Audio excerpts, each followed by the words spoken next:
if last week's media blitz at the Indian International Film Festival launch was any indication, Canadians are just in love with Bollywood. But outside of the roughly 1 million Indo-Canadians, do the rest of Canadians want to visit India, the so-called guru of elaborate filmmaking?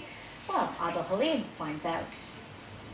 What was that? If you didn't already know, 2011 is India in Canada. You likely will soon enough. 14 events are planned across the country to showcase Indian food, culture, and trade. And what bigger phenomenon is there than the upcoming Indian International Film Festival being held in Toronto this year? But organizers want Canadians to know what they're missing if they think Bollywood is all India has to offer. They're missing the spice of life. Prime Minister Stephen Harper visited India in 2009, and the two countries are targeting $15 billion in trade by 2015. India is becoming an economic power.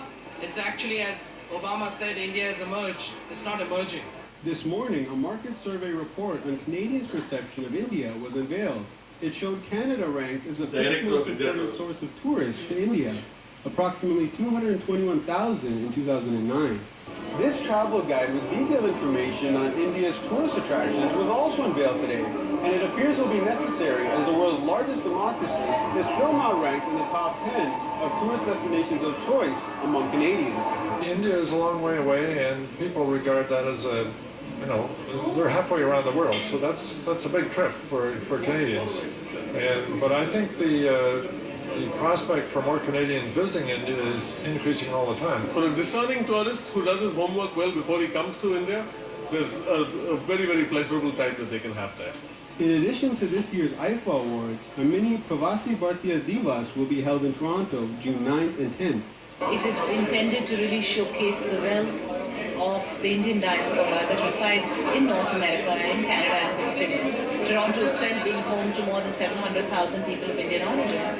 And the contribution that they have made in building stronger links and bridges between India and Canada. For more information on the year-long events planned, log on to yearofIndia2011.ca. Adil Halim, Omni News, Toronto. And on the subject of investing in India,